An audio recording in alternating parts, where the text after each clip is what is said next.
y nos va a hablar, cerrando este día de la jornada, sobre imágenes de lo femenino en Nag Hammadi, los evangelios de Tomás, de María Magdalena y de Felipe. Por Muchas favor. gracias, Juan. En primer Claro. lugar, les quería agradecer la organización de estas jornadas estupendas, y luego también te quería agradecer en especial a ti por cambiarme el turno de ayer, de mañana a hoy, porque si no me iba a ser imposible participar. Mañana voy a estar volando para México, ¿no? A esta hora. Así que, bueno. Te estamos acostumbrando al horario, porque ¿qué hora es? Te estamos acostumbrando al horario. Son las 12:10 ahora de la noche. Así que bueno, por eso mismo, sin más, voy a pasar a mi charla, que es desarrollo de una conferencia impartida en el Museo Cateraine Convent de la ciudad de Utrecht, que alberga desde el pasado 25 de junio una exposición sobre María Magdalena y en cuya preparación tuve el honor de participar. La conservadora de la exposición, Auke Lettinga, me encargó entonces la redacción de una conferencia de carácter divulgativo sobre el Evangelio de María Magdalena, que lo situara en el contexto de los escritos de Nag Hammadi en general y de los evangelios gnósticos en particular. Durante la preparación de la misma tuve ocasión de profundizar en la visión de la mujer en el cristianismo de carácter gnóstico y descubrir ciertos paralelismos interesantes en el contexto de Nag Hammadi, denominador común bajo el que de una forma laxa incluyo también los códices bruquianos, askerianos y de Berlín. Y ahora voy a intentar compartir con ustedes mi pantalla. ¿Se ve? A ver si se mueve. Está solo en la primera, imágenes de lo femenino en Nag Hammadi. No pasaste a otra. Ahora sí. Ahora sí, okay. Ahora sí. Sí, perfecto. Gracias. Es bien sabido que el Evangelio de María Magdalena ha sido reivindicado como un alegato en favor de la feminidad, una defensa del papel relevante que la mujer debería desempeñar en el cristianismo a partir del supuesto testimonio ofrecido por nuestras fuentes cristiano-primitivas. La preferencia... A ver, ahí va.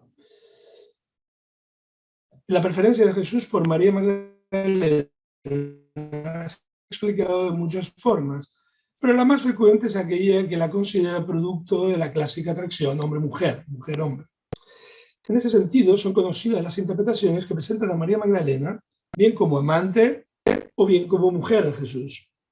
Como intentaré demostrar, sin embargo, tanto su polémico liderazgo entre los discípulos como la predilección de Jesús por María Magdalena no se debe en realidad a su feminidad, sino precisamente a la superación de la misma. Con este fin, tras esta breve introducción, me ocuparé en primer lugar del Evangelio de María Magdalena.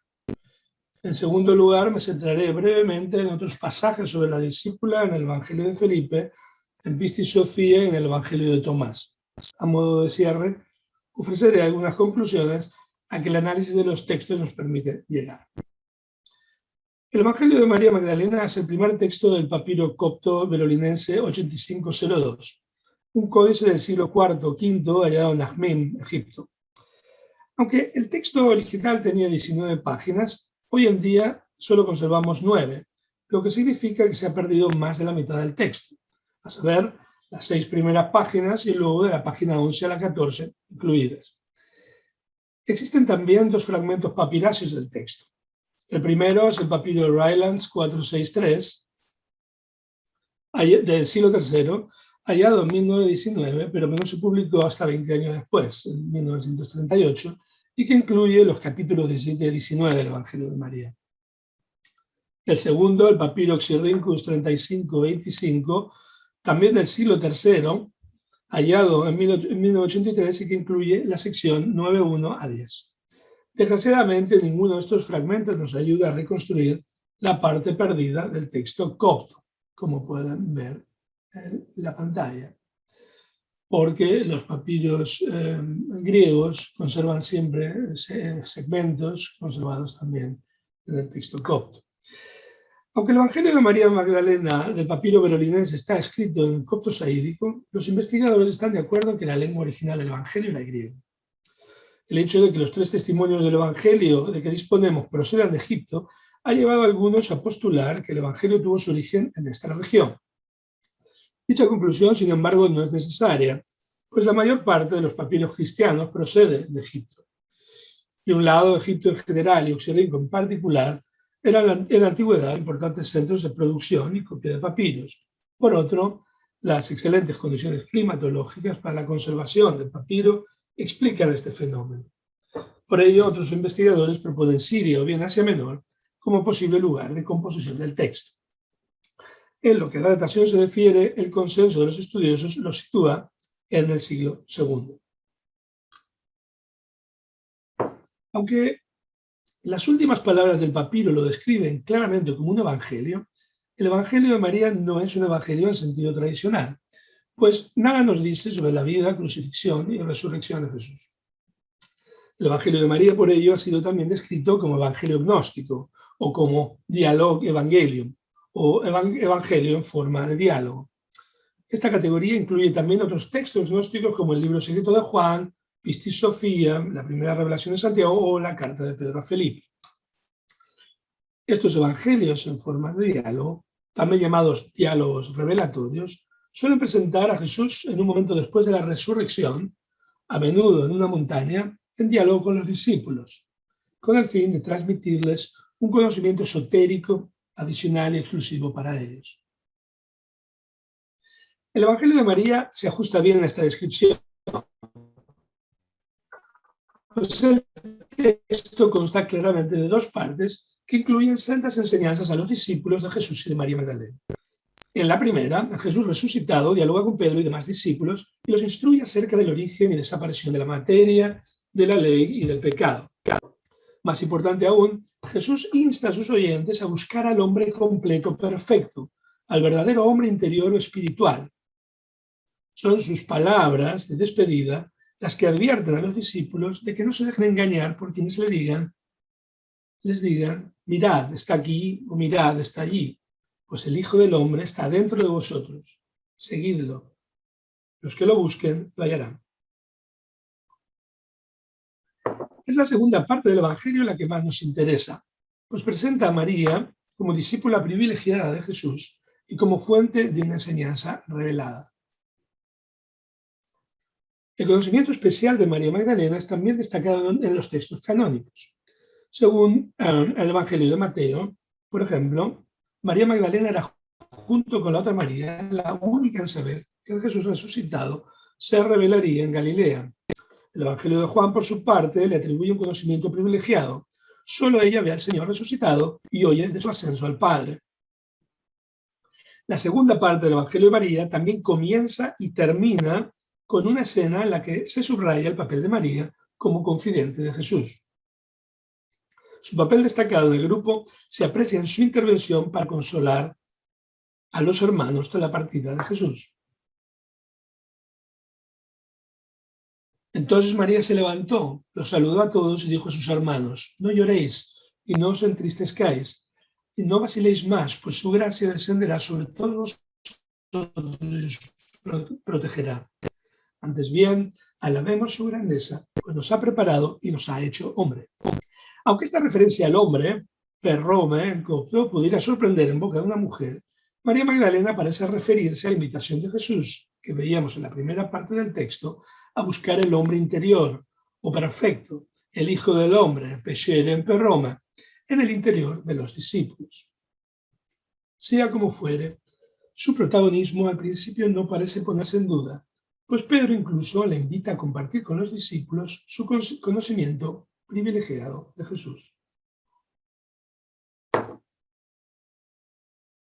A ver si se mueve. Sí. Pedro dijo a María, María, hermana, nosotros sabemos que el Salvador te apreciaba más que a las demás mujeres. Danos cuenta de las palabras del Salvador que recuerdes, que tú conoces y nosotros no, que nosotros no hemos escuchado. El diálogo que sigue demuestra, sin embargo, que la invitación de Pedro era de carácter polémico. Tras las palabras de Andrés, quien se niega a creer que María recibiera este conocimiento de Jesús, dice, en concreto, no creo que el Salvador haya dicho esto, interviene Pedro, y su respuesta es aún más dura que la de su hermano, pues dice: ¿ha hablado el Salvador con una mujer sin que lo sepamos y no manifiestamente? De modo que todos debamos volvernos y escucharla. Es que la ha preferido a nosotros. En esta breve mención pueden destacarse tres importantes aspectos. En primer lugar, problematiza de forma general el papel de la mujer en el seno de la comunidad cristiana. En segundo, rechaza la posición jerárquica superior de María Magdalena dentro del grupo de discípulos. En tercer lugar, expresa los celos de Pedro por el favor de Jesús hacia María Magdalena. La respuesta de Levi no se hace esperar. Estarán los tres aspectos que se pueden destacar en la mención de Pedro. Entonces decía que la respuesta de Levi no se hace esperar. Pedro, siempre fuiste impulsivo. Ahora te veo discutiendo con esta mujer como los adversarios. Sin embargo, si el Salvador la hizo digna, ¿quién eres tú para rechazarla? Bien es cierto que el Salvador la conoce perfectamente. Por eso la amó más que a nosotros. Las palabras de Levi refutan uno por uno los tres aspectos de la mención de Pedro. En lo que al primer aspecto se refiere, la posición de la mujer entre los gnósticos parece haber sido más acomodada que entre los proto-ortodoxos, al menos si es que a ellos se refiere el término adversarios, antikeimenos, ¿no? El término griego que utiliza el texto copto, sí, en este pasaje. En las palabras de Levi también podemos observar el segundo aspecto. El lugar privilegiado de María fue asignado por el propio Jesús. En tercer lugar, la preferencia de Jesús por María tiene que ver con el hecho de que la conocía mejor que a los otros discípulos. En la conclusión de sus palabras, Levi vuelve a subrayar la necesidad de buscar al hombre perfecto. Más bien, pues, avergoncémonos y revistámonos del hombre perfecto. Nos encontramos de nuevo con el hombre verdadero interior, pero ahora en un contexto que parece presentarlo como la necesaria superación de la dualidad masculino-femenina que ha originado la animadversión de los discípulos hacia lo femenino en general y hacia María Magdalena en particular. El problemático estatus de María Magdalena ante los discípulos es también tratado en otros textos de Nag Hammadi. En ellos, curiosamente, volvemos a encontrar los tres aspectos que destacábamos antes en las palabras de Pedro. Por razones expositivas empezaré por el último de los mismos, es decir, los celos o envidia de los discípulos hacia María Magdalena, pasión que se manifiesta al aparecer la desigualdad entre quienes hasta entonces se consideraban iguales. Si las palabras de Pedro mencionaban ya la preferencia de Jesús por María Magdalena, el Evangelio de Felipe, por ejemplo, dice lo siguiente: y la compañera del Señor es María Magdalena. Jesús amaba a María de manera diferente a los demás discípulos y la besaba con frecuencia. Los otros discípulos vieron cuánto amaba a María y le preguntaron: ¿por qué la amas más que a todos nosotros? Los discípulos parecen interpretar el besarse de ambos como un signo de amor entre un hombre y una mujer. Pero Jacobsen Buckley con razón señala que el beso podría indicar aquí que María Magdalena ha alcanzado el estado en que poder recibir las semillas espirituales y concebir. Tal como señala otro pasaje del Evangelio de Felipe, que aquí tienen en la pantalla, los perfectos conciben mediante un beso y engendran. Por ello nos besamos unos a otros, recibiendo la concepción por la gracia mutua que hay en nosotros. El segundo aspecto lo encontramos en las palabras de Pedro en Pistis Sofía 36. ¿Qué tienen aquí? Señor, ya no podemos tolerar a esta mujer. No deja que nadie más hable mientras ella habla todo el tiempo. Aquí la crítica de Pedro parece estar dirigida principalmente a la posición jerárquica superior de María Magdalena dentro del grupo, que por eso hablaría más a menudo que los demás. Finalmente está el primer aspecto, la crítica general hacia las mujeres, que aparece también en el Evangelio de Tomás 114, donde Pedro les niega el derecho a formar parte de la comunidad de discípulos. Simón Pedro les dijo: que María salga de entre nosotros, porque las mujeres no son dignas de la vida. Jesús dijo: mirad, yo la impulsaré para hacerla hombre, a fin de que llegue a ser también un espíritu viviente semejante a vosotros, los hombres. Porque cualquier mujer, se haga varón, entrará en el reino de los cielos. Mucho se ha escrito sobre la supuesta misoginia, no solo de la afirmación de Pedro, sino también de la respuesta de Jesús. El hecho de que María Magdalena pueda salvarse solo tras haberse hecho hombre ha sido considerado la muestra palmaria de la misma. En mi opinión, sin embargo, no hay tal, pues estas palabras reflejan una concepción de lo femenino bien conocida en la antigüedad. De Platón a Filón de Alejandría, pasando por Aristóteles, lo femenino se considera como un estado de imperfección y por lo tanto susceptible de ser mejorado.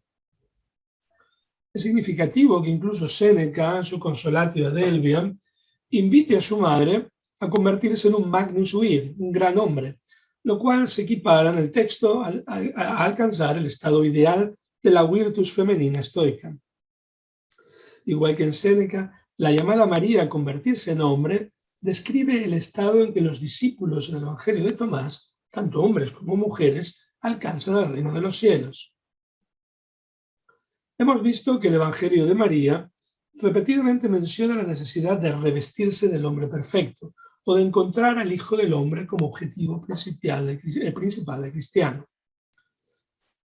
El texto fragmentario del Evangelio pone la mención tanto en boca de Jesús como de María Magdalena, pero es en las palabras de Levi donde apreciamos el alcance que tiene en el tema que estamos tratando. Quienes se revisten del hombre superan la dualidad hombre-mujer, alcanzan un estado post o presexual que los restituye a una condición prelapsaria. Es tentador, por ello, situar la respuesta de Jesús en el contexto del Logion 22 en el mismo Evangelio de Tomás y su llamada a superar la dualidad inherente a nuestra existencia terrena como condición para alcanzar el reino del Padre. Cuando hagáis que lo masculino y lo femenino sean uno y lo mismo, para que lo masculino no sea masculino ni lo femenino femenino, entonces entraréis en el reino. He abreviado el texto un poco porque no me entraba en la pantalla. Mientras en el Logion 22 el estado prelapsario se equipara al de los lactantes, el Evangelio de María se equipara al de hombre, que tanto María Magdalena como los demás discípulos deben revestirse, encontrar o llegar a ser. Y no sé cómo voy de tiempo, pero ya voy pasando a las conclusiones. El lugar destacado de María Magdalena en el grupo de discípulos y la preferencia que Jesús muestra hacia ella en el Evangelio que lleva su nombre, nada tiene que ver, en mi opinión, con el hecho de ser mujer, sino que se explica precisamente por estar más allá de lo femenino y de la dualidad de los sexos, por haber superado no solo su sexualidad, sino también lo físico de su existencia, para alcanzar un estado de absoluta espiritualidad. La llamada a revestirse del hombre perfecto, tan importante en el texto del Evangelio, apunta precisamente a este proceso, a esta búsqueda que todos debemos realizar para entrar en el reino del Padre. Una vez dicho esto, sin embargo, importa señalar que es María Magdalena, una mujer, la más avanzada en su búsqueda interior y por tanto la preferida por el Maestro. Como sucede a menudo en los textos gnósticos, en el Evangelio de María Magdalena los demás discípulos no se caracterizan por su desarrollo espiritual, sino más bien por ser lentos de entendimiento. Esta descripción es particularmente válida para Pedro y su hermano Andrés, quienes aún anclados en lo físico apelan a la dualidad masculino-femenina como determinante en la relación discípulo-maestro. Frente a ellos, solo María destaca por su avance en la búsqueda del hombre interior, del anthropos en anthropo, como lo describiría Filón de Alejandría. Es el estar por encima de los géneros, el haber alcanzado el estado espiritual del hombre perfecto, lo que la hace merecedora del primer lugar entre los discípulos. Muchas gracias por su atención. Y aquí voy a parar esto. Bueno, creo que estaba en el gracias. tiempo, ¿no, Juan? Perfecto. Quedan unos 2 minutos, me imagino que habrá preguntas. Mariano Troyano, podés empezar. Sí, estaba esperando ahí para poder participar, porque la verdad que muy interesante, Lautaro. A ver, sé que estás cansado de estar de allá, pero quiero aprovechar porque mañana no vas a estar presente y yo justamente, la exposición mía es un poco similar y me interesó mucho la tuya. Eh, a ver, a mí me interesa esa postura en los textos gnósticos, es como contradictoria sobre las mujeres, porque tenés razón que hay muchos textos que hablan de volverse varón, de venir varón, el hombre, etcétera, pero a su vez en muchos textos también sobre el origen del mundo, por ejemplo, para citar a algunos, el mismo apócrifo de Juan, la mujer es la reveladora, es la que, digamos, la que da el conocimiento, la que permite el conocimiento. Entonces, digamos, estoy de acuerdo que el devenir varón o devenir hombre perfecto no es devenir hombre, sino en realidad devenir andrógino. Eso es un elemento que yo quiero destacar, sobre el que voy a hablar mañana, y estoy muy contento que el profesor García Bazán esté para ver qué es lo que piensa sobre mis ideas. En tu segundo conclusión estoy de acuerdo. Ahora, en la primera, como que la condición de mujer no es necesaria, yo ahí, tomando a Plotino un poco, que no establece estas categorías de género, pero me parece que la mujer es indispensable, digamos, el aspecto femenino es indispensable para la manifestación del uno, y la manifestación es indispensable para la revelación, digamos, o sea, como que no. A ver, si bien este primer pensamiento es andrógino, se destaca su carácter femenino para poder manifestarse. Entonces yo ahí quisiera saber tu opinión, porque ahí, digamos, como que el aspecto femenino me parece que no hay como que soslayarlo, sino que hay que subrayarlo más que nada. No sé qué es lo que pensás. Disculpa que sea tan largo. No, muchas gracias. No, es súper interesante lo que me estás planteando. Y de hecho, la primera vez, digo, en la charla esta que preparé para la exposición de María Magdalena, yo pues tendía a ir más en esta dirección, ¿no? Lo que pasa es que luego poniéndome a mirar el texto, y una vez más, yo solo estoy hablando del Evangelio de María Magdalena y de su papel, ¿no?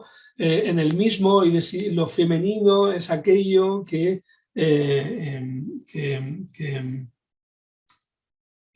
explica, digamos, su papel principal, ¿no? Entonces, en cualquier caso, en este texto me parece que no lo es. Pero bueno, sigo con lo que iba diciendo al principio. En la primera charla que preparé para esta exposición, pues evidentemente yo también iba por ahí, ¿no? La importancia de lo femenino en el mundo del gnosticismo, ¿no? La importancia de lo femenino como figura reveladora, etcétera, ¿no? Pero a la hora de empezar a analizar el texto y a compararlo con otros pasajes sobre María Magdalena también en otros textos, pues me llamaba la atención que siempre en todos los casos, digamos, a lo que está apelando es precisamente a la superación, no de lo femenino, sino de lo femenino y de lo masculino.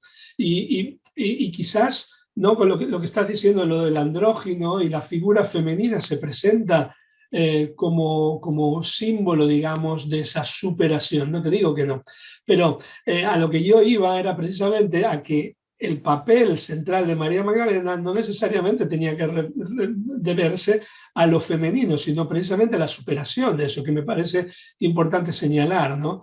Y por eso también me parecía interesante compararlo con el Logion 22, ¿no? Decía, porque allí se expresa de otra forma exactamente lo mismo, creo yo, ¿no? Entonces, no hablo de lo femenino en general en el gnosticismo, sino más bien de la figura de María Magdalena en el Evangelio que lleva su nombre en particular. Muchas gracias, Lauta. Gracias. Hay una pregunta de Kathy Griffin que dice, ¿hay diferencia entre antropos y aner en los textos gnósticos en griego? Hombre, claro, antropos es, ¿no? El genérico, ¿verdad? Y aner sería más el masculino, pero hay ocasiones en que aner también se puede utilizar para mujer. Y de hecho, yo me estaba preguntando al tratar el texto copto del Evangelio de María Magdalena, sí, a lo mejor bueno, no solo de María Magdalena, también el de Tomás, ¿no? El 114. Sí, el término que se utiliza, que es juot, creo ahí, en copto, a lo mejor, no sé, había habido algún problema de traducción, de tal forma que, ¿no? Era claramente, ¿no? Vosotros los hombres, ¿no? Y si no, podía haber habido antes ahí un término más genérico como anthropos, ¿no? Entonces sí, yo también estuve ¿no? considerando esta posibilidad. Pero bueno, lo dejo ahí. Gracias. ¿Alguien más No, sí, quiere hacer algún yo quisiera, comentario? Lautaro, gracias por tu Sí, exposición, pero me sumo un poco a lo que dijo a lo que mencionó Mariano. No es para remachar sobre el tema, ¿no? Pero me no, no, parece no. interesantísimo el diálogo que tuvieron. Por cierto que entiendo por qué decís superación de su feminidad, pero me sigo preguntando si no hay una afirmación previa, supuesta, eh, dado que hay una desigualdad. Y por cierto, de lo que vos has analizado no surge eso, pero pienso en un paralelismo que no sé si es válido, porque no es estrictamente gnóstico, que es el Evangelio de los egipcios, ¿no?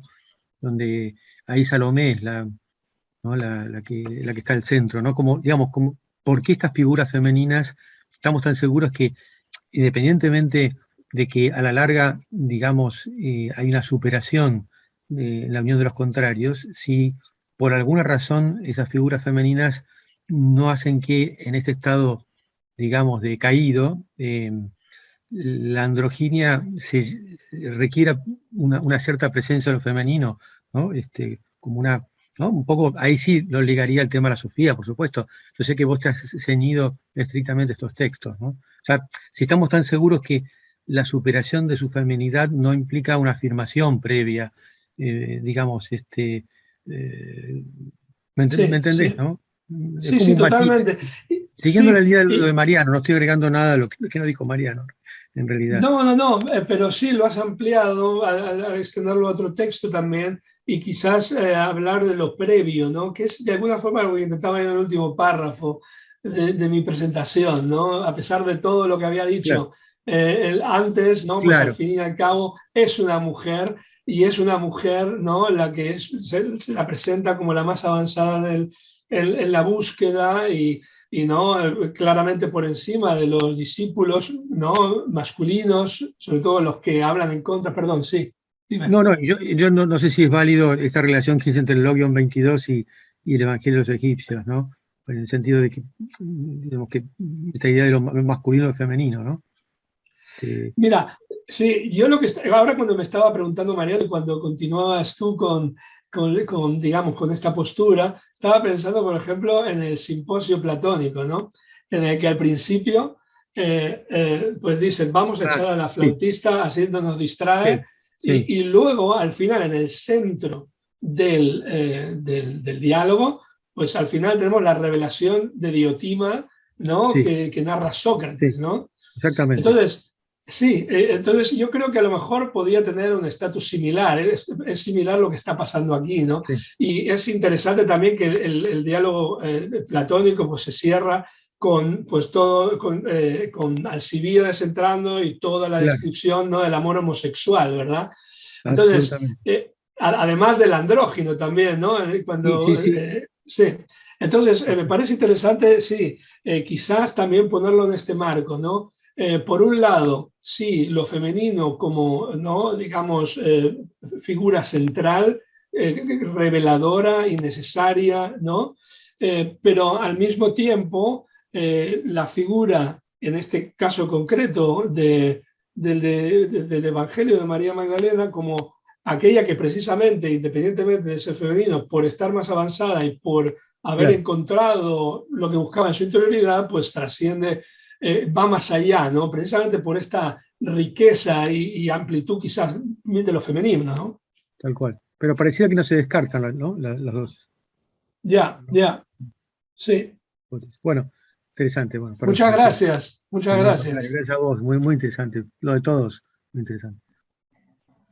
No sé si alguien más quiere hacer algún comentario. Felicitan por Don Francisco, me parece. Don Francisco. ¿Sí? No sé si Juan Pablo podemos desmutearlo. A ver, no se te escucha. Un segundo, a ver si sabe. A ver ahora. Ahora sí, perfecto. Bueno, yo quiero recordar que cuando éramos niños, en este tema de lo masculino, femenino, tratábamos los géneros.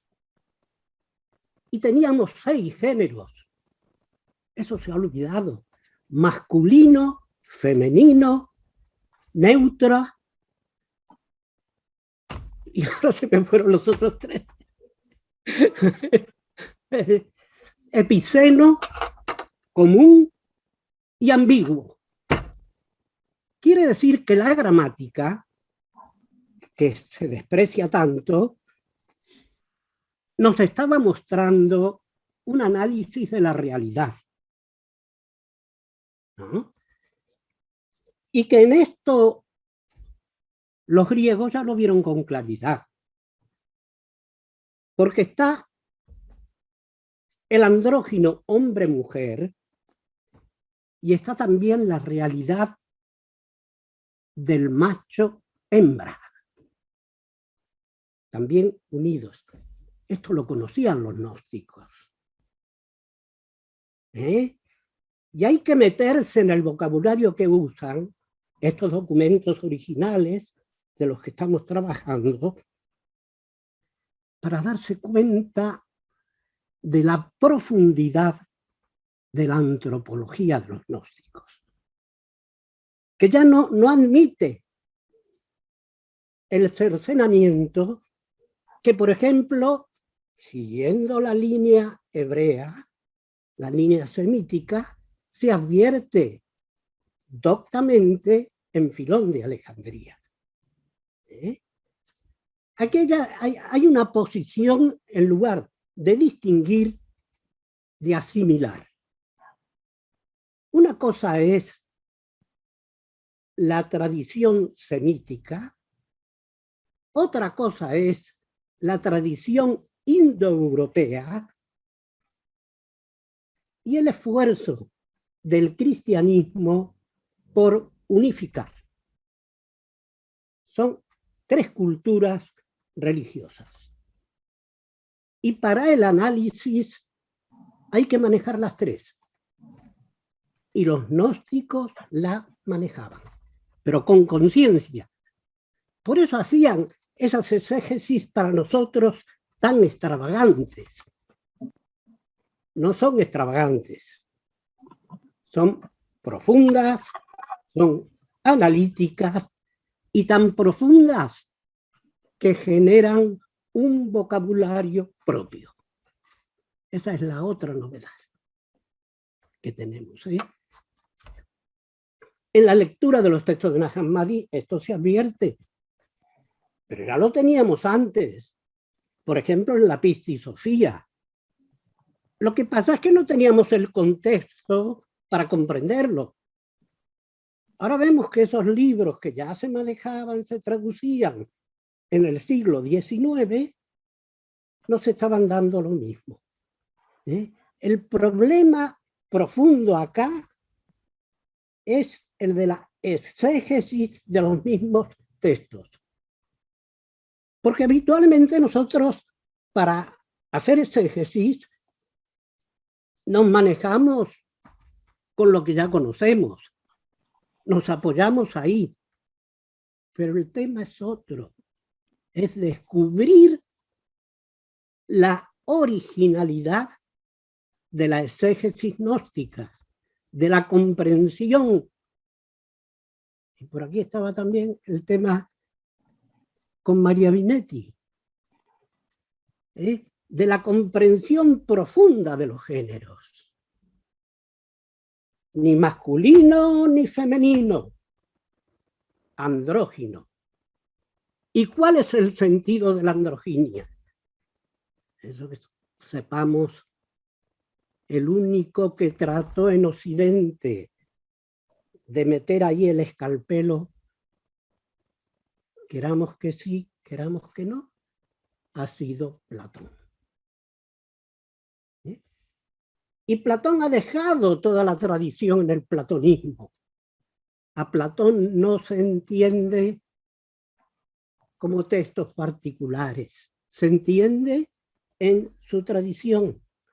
Y la tradición es el platonismo. No se estudian por separado a los neoplatónicos primeros, a los teúrgicos después, etcétera, sin ver la línea de tradición que es en el fondo una línea primordial. Eso es lo que vio Platón.